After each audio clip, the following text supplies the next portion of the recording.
All right, more trade news. Kind of some minor trades initially, so this is kind of a little delayed for the top few.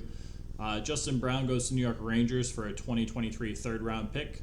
Um, I haven't seen details finalized on that, so there may be more pieces involved. But the Rangers get a solid big dude on defense. I like Justin Brown a lot. I think he'll provide a lot of depth for that Rangers blue line, which is much needed. They really need some help. They also acquired Vetrano earlier, I believe. I don't know, a few days ago. The days are kind of meshing together. So they got a shooter, they got a big guy on defense. They're just gearing up for the playoffs.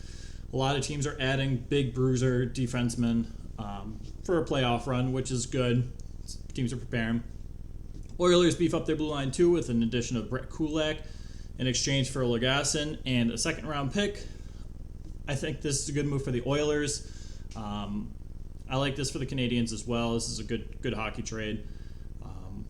Should yeah, I really like this trade. I think this is solid. It's fair. Both teams get what they want. Big news just in: Blues get Nick Leddy and Witowski from the Red Wings. The Red Wings get Oscar Sundqvist.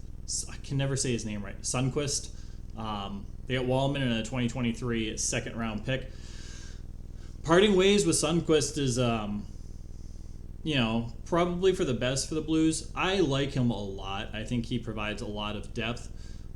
I think there's a lot of scoring upside with him that we haven't necessarily seen. Just some of his plays have been, just when you watch him play, he's driving to the net, he's making plays. The points haven't been there for him. But the Blues got a nice big defenseman, good defensive defenseman. Nick Leddy signed at $5.5 million against the cap. They get Witowski and Wallman, which are kind of just younger guys. The Wings also get a second round pick of next year's draft, which is nice. It's what you want to see. You want to see picks getting acquired by teams who are not making the playoffs, but they're also gaining assets, a player that can play now who has potential, a young guy, a prospect. So I really like what the Wings get in exchange for Leddy, and the Blues are looking good with the addition of Leddy. So they're also looking to make a deep Stanley Cup playoff run, and Leddy gives them a much better shot. They really need to beef up their blue line. So it's a good trade for both teams. They both get what they want. They both wanted different things. Last up, Josh Brown gets acquired by the Bruins. He's like a 6'5" dude, stay-at-home defenseman. He's not bad. He's definitely a third-pairing defenseman at this point. But they dump off Zach Senyshyn, who requested a trade days after DeBrusk did. He was one of the 3 2015 first-round picks the Bruins had. It's DeBrusk, Zaboral, and Senyshyn. Senyshyn hasn't played much in the NHL, hasn't really panned out as an NHL player. Yeah, but he requested a trade. He wants a fresh start with a new organization. I think the Senators will give him at least an opportunity to show what he's capable of. It's not like it was horribly off the board of a pick. He was still projected. I think he was I don't know, if he was a late first-round pick or something. So there's still potential with him. He could still shine. He's not doing terrible in the AHL. The Senators also acquire a fifth-round pick, so that's nice.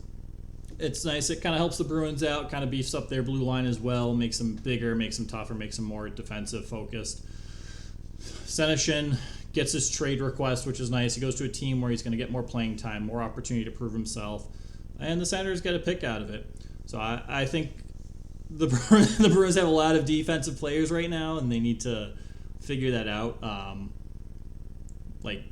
today, within 40 minutes, because it's just, what do you do with all these guys? You don't play them. A lot of them deserve to play. At the very minimum, they're third line, if not top 4 guys.